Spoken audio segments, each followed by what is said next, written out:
اور آگے بڑھیے، ایک بہت بڑا ڈاکو ہے، ڈاکو کا نام تھا فضیل ابن عیاض۔ اس کا کام تھا لوگوں کے گھر پہ جا کے ڈاکہ ڈالنا، لوگوں کا مال لوٹ لینا، لوگوں کو جان سے مار دینا۔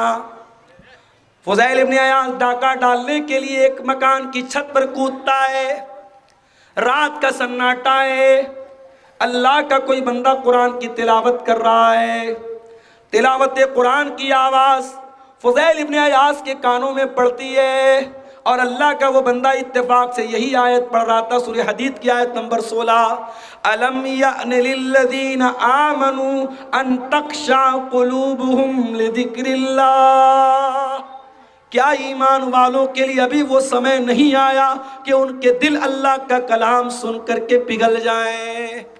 جب یہ آیت فضیل ابن عیاض کے کانوں میں پڑی، فضیل ابن عیاض نے سوچا کہ اے اللہ، کوئی تیرا بندہ رات میں بیٹھ کر قرآن پڑھ رہا ہے اور میں بیٹھ کے ڈاکہ ڈال رہا ہوں، میں لوگوں کی جان اور مال پر حملہ کر رہا ہوں۔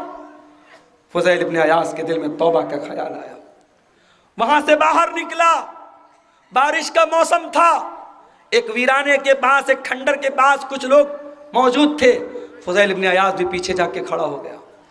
وہ لوگ آپس میں باتیں کر رہے تھے، موسم خراب ہے، ہمیں نکل جانا چاہیے۔ دوسرے لوگ کہہ رہے تھے نہیں نہیں یہی رات گزار لو، فضیل ابن عیاض نام کا بہت مشہور ڈاکو ہے، ہم راستے میں نکلیں گے کہیں ڈاکہ نہ ڈال لے، کہیں ہمارے مال کو نہ لوٹ لے، ہمارے سامان کو نہ لوٹ لے۔ فضیل ابن عیاض کی آنکھوں سے آنسو آ گئے، اے اللہ تیرے بندے آج مجھ سے ڈرتے ہیں، اے اللہ اتنا ڈر تو اگر اللہ سے لوگوں کے دل میں پیدا ہو گیا ہوتا تو لوگ ولی بن جاتے، لوگ متقی بن جاتے، لوگ پرہیزگار بن جاتے۔ فضیل ابن عیاض نے سچی توبہ کی، میرے بھائی سچی توبہ کی، اور وہیں سے یہ عہد کیا کہ اب ساری زندگی میں اپنے آپ کو اللہ کے گھر سے جوڑ دوں گا، مسجد حرام سے، خانہ کعبہ سے جوڑ دوں گا۔ اور اس کے بعد فضیل ابن عیاض کی ساری زندگی خانہ کعبہ کے پاس گزرتی ہے، اور اپنے دور کے بہت بڑے عالم، بہت بڑے زاہد اور بہت بڑے اللہ والے جانے جاتے ہیں۔ قرآن کی ایک آیت فضیل ابن عیاض کے دل کی دنیا کو بدل دیتی ہے۔ میرے پیارے ساتھیوں، ہمارے دل کی دنیا کب بدلے گی؟ میں پھر وہی آیت پڑھ رہا ہوں، أَلَمْ يَعْنِ لِلَّذِينَ آمَنُوا أَن تَخْشَعَ قُلُوبُهُمْ لِذِكْرِ اللَّهِ، اے ایمان والو وہ سمے کب آئے گا، وہ ٹائم کب آئے گا جب اللہ کا کلام سن کر کے تمہارے دل پگھل جائیں گے؟ اچھا، قرآن کو پڑھنا بھی بڑے ثواب کا کام ہے، اور قرآن کو سننا بھی بڑے ثواب کا کام ہے۔ قرآن کو سننے میں بھی بہت ثواب ہے۔ ہمارے نبی قرآن پڑھتے بھی تھے اور قرآن سنتے بھی تھے۔ آئیے ایک واقعہ آپ کو سناتا ہوں، بخاری کی روایت ہے۔ اللہ کے نبی کے پاس ایک صحابی آتے ہیں، نام نوٹ کر لو، عبداللہ بن مسعود۔ عبداللہ بن مسعود یہ بڑے دبلے پتلے صحابی تھے، سنگل پسلی کے، اتنے دبلے پتلے تھے کہ ایک مرتبہ پیڑ کے اوپر چڑھ کے مسواک توڑ رہے تھے، اور ہوا بہت تیز چل رہی تھی اور ان کی پتلی پتلی ٹانگیں ہوا میں لہرا رہی تھیں، تو صحابہ کرام ہنسنے لگے، مذاق اڑانے لگے۔ اللہ کے رسول نے پوچھا کیوں ہنس رہے ہو؟ کہا اے اللہ کے نبی ذرا دیکھیے نا، عبداللہ کی ٹانگیں کتنی پتلی پتلی ہوا میں لہرا رہی۔ آپ نے کہا اے لوگو، تم عبداللہ کی ٹانگوں کا مذاق اڑا رہے ہو، لہما اسقل فی المیزان من احد، قیامت کے دن جب اللہ تعالیٰ میزان کے اوپر، ترازو کے اوپر جب اعمال کو تولے گا تو عبداللہ بن مسعود کی پتلی پتلی ٹانگیں احد پہاڑ سے بھی زیادہ وزندار ہوں گی۔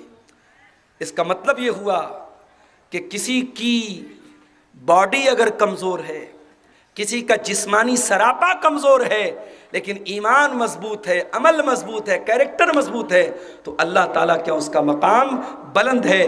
دنیا اس کو کیا سمجھتی ہے یہ میٹر نہیں کرتا، اللہ کے آپ کا ایمان دیکھا جائے گا، آپ کی باڈی، آپ کی خوبصورتی، آپ کا بال، آپ کی جو ہے آپ کے جو ہے شریر کتنا تگڑا ہے، اللہ تعالیٰ کا یہ میٹر نہیں کرتا، آپ کا ایمان اور عمل اللہ تعالیٰ کا میٹر کرتا ہے۔ عبداللہ بن مسعود اللہ کے نبی کے پاس آتے ہیں۔ اچھا، عبداللہ بن مسعود قرآن بہت اچھا پڑھتے تھے۔ جب یہ قرآن پڑھتے تھے تو اللہ کے نبی فرماتے ہیں اگر کسی کو قرآن بالکل تازہ تازہ سننا ہو، جیسا قرآن نازل ہوا ہے ویسا سننا ہو، تو عبداللہ سے قرآن سن۔ اللہ کے نبی فرماتے ہیں عبداللہ چلو تم مجھے قرآن پڑھ کے سناؤ۔ اے اللہ کے نبی میں آپ کو قرآن کیسے پڑھ کے سناؤں؟ یہ قرآن تو آپ ہی کے اوپر اترا ہے، آپ تو خود صاحب قرآن ہیں، آپ کے اوپر قرآن اترا ہے، میں آپ کو قرآن کیسے پڑھ کے سناؤں؟ آپ نے کہا اے عبداللہ آج میرا جی چاہ رہا ہے کہ میں دوسرے کے منہ سے قرآن سنوں، میں تو قرآن پڑھتا ہی رہتا ہوں، آج میں قرآن کو سننا چاہتا ہوں، تم مجھے قرآن پڑھ کے سناؤ۔ اچھا کبھی آپ غور کیجئے گا، افریقہ کے اندر لوگ عام طور سے کالے کالے لوگ ہوتے ہیں مگر قرآن سے بڑی محبت کرتے ہیں۔ افریقن جتنے قاری ہیں نا ان کی آواز اللہ اکبر بڑی پیاری ہوتی ہے۔ ایک قاری کا نام بتا رہا ہوں، نوٹ کر لو، صوفی عبدالرشید، یوٹیوب پر جاؤ سرچ کر لینا، صوفی عبدالرشید، یہ افریقن ہے اور ان کی آواز بڑی روبدار آواز ہے، جب قرآن پڑھتے ہیں بڑا پیارا قرآن پڑھتے ہیں۔ تو افریقن لوگ جو ہوتے ہیں ان کی قرآن پڑھنے کا، چونکہ بچپن سے ہی میں نے ایک ویڈیو دیکھا کہ افریقہ کے اندر بڑے غریب علاقوں میں جہاں بڑی غربت ہے وہاں بھی چھوٹے چھوٹے بچے تختی پر قرآن لکھ لکھ کے پڑھ رہے ہیں۔ قرآن سے محبت وہاں کے بچے بچے کے دل میں موجود ہے۔ اللہ ہمارے دلوں میں بھی قرآن کی محبت پیدا فرماتے ہیں۔ آج تو ہمارا حال یہ ہے، ہم قرآن پڑھنے والوں کو حقیر سمجھتے ہیں، یہ مدرسے کا بچہ ہے۔ بچوں کو جب قرآن پڑھانے کی بات آتی ہے، عالم بنانے کی بات آتی ہے، حافظ بنانے کی بات آتی ہے تو بہت سے ماں باپ کہتے ہیں کیا بنے گا یہ حافظ بن کے، کیا کرے گا یہ عالم بن کے؟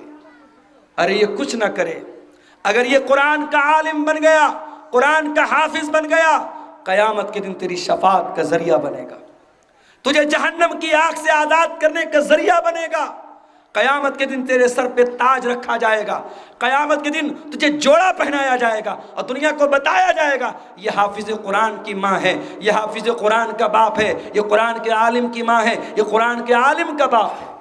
کوئی مس ورلڈ بن گیا، کوئی عورت مس ورلڈ بن گئی، کوئی مس انڈیا بن گئی، کوئی مسٹر انڈیا بن گیا، یہ بڑے بڑے دنیا میں ایوارڈ ملتے ہیں۔ ذرا سوچو قیامت کے دن تمام لوگوں کے سامنے جس ماں باپ کے سر پہ تاج رکھا جائے اس کے بچے کے حافظ ہونے کی وجہ سے وہ کتنا بڑا تاج ہوگا، وہ کتنا بڑا اعزاز ہوگا میرے بھائی۔ اس لیے قرآن پڑھنے پڑھانے والوں کو کبھی حقیر مت سمجھنا میرے بھائی۔ خیرکم من تعلم القرآن وعلمہ، سب سے بہترین انسان وہی ہے جو قرآن کو سیکھتا ہے اور قرآن کو سکھاتا ہے۔ آپ نے کہا عبداللہ تم مجھے قرآن پڑھ کے سناؤ، میں سننا چاہتا ہوں۔ حضرت عبداللہ بن مسعود کہتے ہیں میں سورہ نساء کی تلاوت کرنے لگا، اللہ کے پیارے نبی قرآن سننے لگے، میں پڑھ رہا ہوں اور اللہ کے نبی سن رہے ہیں۔ سنتے سنتے جب میں سورہ نساء کی آیت نمبر 31 کے اوپر پہنچا اور اس آیت کے اوپر میں پہنچا فَكَيْفَ إِذَا جِئْنَا مِن كُلِّ أُمَّةٍ بِشَهِيدٍ وَجِئْنَا بِكَ عَلَىٰ هَٰؤُلَاءِ شَهِيدًا۔ اے نبی اس وقت آپ کا کیا حال ہوگا جب ہر امت میں سے ہم ایک گواہ بنائیں گے، اور اے نبی آپ کی امت کے اوپر ہم آپ کو گواہ بنائیں گے۔ حضرت عبداللہ کہتے ہیں جب میں اس آیت کے اوپر پہنچا اللہ کے نبی نے فرمایا بس کرو، اے عبداللہ رک جاؤ، اسٹاپ کر دو، روک دو۔ جب میں نے نظریں اٹھا کے دیکھا فَإِذَا عَيْنَاهُ تَذْرِفَانِ، اللہ کے نبی کی دونوں آنکھوں سے آنسو بہ رہے تھے، اللہ کے نبی رو رہے تھے۔ قرآن کی اس آیت میں جس ذمہ داری کا احساس دلایا گیا تھا، جو ذمہ داری یاد دلائی گئی تھی، اس ذمہ داری کو یاد کر کے اللہ کے نبی رو رہے تھے۔ نبی کو اپنی ذمہ داری کا احساس ہے، مگر ایک باپ کو اپنے باپ ہونے کا احساس نہیں ہے، ایک ماں کو اپنی ماں ہونے کا احساس نہیں ہے، ایک مدرسے کے ناظم کو اپنے ناظم ہونے کا احساس نہیں ہے، ایک جماعت کے ذمہ دار کو اپنے ذمہ دار ہونے کا احساس نہیں ہے۔ آج کرسی کی لڑائی ہوتی ہے، میں بہت زیادہ پولیٹکس میں نہیں رہتا مگر نظر رکھتا ہوں، سیمانچل کے علاقے میں جو تنظیمیں ہیں ہماری جمعیت کی، میں دیکھتا ہوں بڑی اٹھا پٹک چلتی رہتی ہے، واٹس ایپ پر کبھی کبھی میسج ملتے ہیں، کرسی اور عہدے کے لیے لوگ بڑا آپس میں لڑتے رہتے ہیں۔ اللہ ہم سب پر رحم فرمائے میرے بھائی۔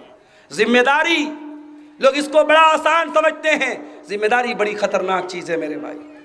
اور اگر آپ کوئی عہدہ نہیں ہے آپ کے پاس، لیکن اللہ نے اگر آپ کو اولاد سے نوازا ہے میرے بھائی، تو یہ اولاد بھی آپ کے کندھے پر ایک ذمہ داری ہے۔ میری ماں، آپ کی جوان بیٹی جلسے میں آئی ہے، آپ اس کو لے کے آئی ہیں، سجا کر کے، سنوار کر کے، میک اپ کروا کر کے، کریم پاؤڈر لگوا کر کے اور بالکل خوبصورت کپڑے پہنا کے آپ لائی ہیں، آپ کی بیٹی بھی آپ کے کندھے پر امانت ہے۔ کہیں ایسا نہ ہو آپ تو بیٹھ کر کے جلسے میں تقریر سننے لگیں اور آپ کی جوان بیٹی میلے ٹھیلے میں کہیں گھوم پھر رہی ہو۔ آج اپنے بچوں اور بچیوں کے بارے میں آنکھیں بند مت کرو، اندھا وشواس مت کرو۔ لڑکا کہاں جا رہا ہے، لڑکی کہاں جا رہی ہے؟ لڑکی کو آپ نے 1000 کا موبائل دلایا، اس کے پاس 25,000 کا موبائل کہاں سے آیا؟ کیا یہ پوچھنے کا ادھیکار آپ کو نہیں ہے؟ موبائل پر ریچارج آپ نہیں کرواتے، لڑکی کے موبائل پر ہر مہینہ ریچارج کون کروا رہا ہے؟ کیا یہ جاننے کا ادھیکار آپ کو نہیں ہے؟ آپ کی بیٹی کالج پڑھنے جاتی ہے، 2 بجے اسکول کی چھٹی ہوئی، کالج کی چھٹی ہوئی، آپ کی بیٹی 5 بجے آ رہی ہے، کیا آپ کو یہ پتہ لگانے کا ادھیکار نہیں ہے کہ آپ کی بیٹی کہاں جا رہی ہے؟ تربیت کے معاملے میں میرے بھائیوں ہمیں اور آپ کو ذمہ دار بننا پڑے گا۔ ذمہ دار بنو، اور ویسے ذمہ دار بنو جیسے حضرت زکریا علیہ السلام ذمہ دار تھے۔ حضرت زکریا علیہ السلام نبی تھے اللہ کے، اور ایسے نبی تھے کہ دن رات مسجد میں رہتے تھے، اور ان کی سالی کی بیٹی تھی حضرت مریم، اور مریم کی جب ماں کا انتقال ہو گیا، نہ ماں تھی نہ باپ تھے، تو مریم کی پرورش کون کر رہا ہے؟ ان کے خالو کر رہے ہیں، حضرت زکریا علیہ السلام۔ وَكَفَّلَهَا زَكَرِيَّا، مریم کی پرورش حضرت زکریا علیہ السلام کرتے ہیں۔ كُلَّمَا دَخَلَ عَلَيْهَا زَكَرِيَّا الْمِحْرَابَ وَجَدَ عِندَهَا رِزْقًا، جب بھی حضرت زکریا مسجد میں آتے ہیں، مریم کے پاس آتے ہیں، سیب کا موسم نہیں ہے، سیب موجود ہے، انار کا موسم نہیں، انار موجود ہے، آم کا موسم نہیں، آم موجود ہے۔